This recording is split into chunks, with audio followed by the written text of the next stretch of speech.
Hello बच्चों, इस सवाल में बोला है using a condenser coil 10 kg of water is to be heated from 20 degree to 80 degree Celsius per hour. For the purpose steam at 150 degree Celsius is passed from the condenser which is immersed in water and steam condenses in the coil and comes out at 90 degree Celsius.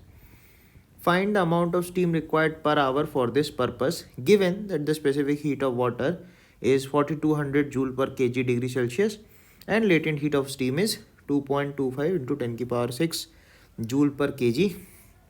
इस तरीके से दिया है. ठीक है, तो अपने पास जो स्टीम है, सबसे पहले वो स्टीम 150 डिग्री सेल्सियस पे, राइट. तो 150 से ये पहले 100 डिग्री सेल्सियस पे ठंडी होगी, राइट, सेंसिबल हीटिंग. देन उसके बाद कंडेंस होगी, तो यहाँ पे फेज चेंज हो जाएगा, 100 डिग्री सेल्सियस पे वाटर बन जाएगा. ठीक है, यहाँ पे ऊपर में स्टीम ही था, नीचे वाटर बन जाएगा. फिर 100 से 90 डिग्री पे आएगा वाटर, तो अगेन यहाँ पे हीट एनर्जी लूज़ करेगा.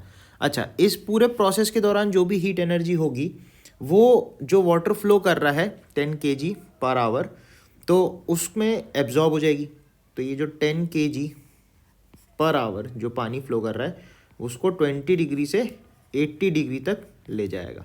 ठीक है, तो बेसिकली अगर मैं एनर्जी के रेट्स, यहाँ से जो एनर्जी एब्जॉर्ब करेगा और यहाँ से जो एनर्जी रिलीज़ करेगा, इन दोनों को इक्वेट करा सकता हूँ एनर्जी कंजर्वेशन से.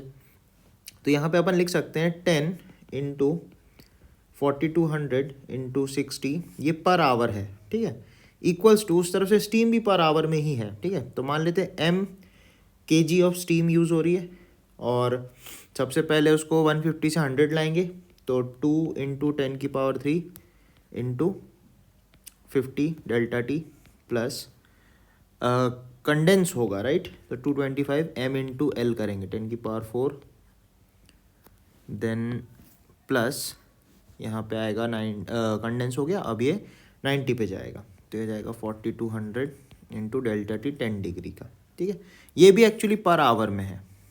ठीक है, तो यहाँ से जब आप m कैलकुलेट करोगे तो यहाँ से m सिंपली 1 kg निकल के आ जाएगा.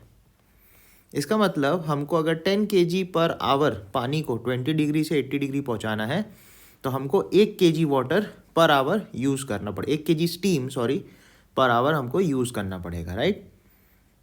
थैंक यू बच्चों.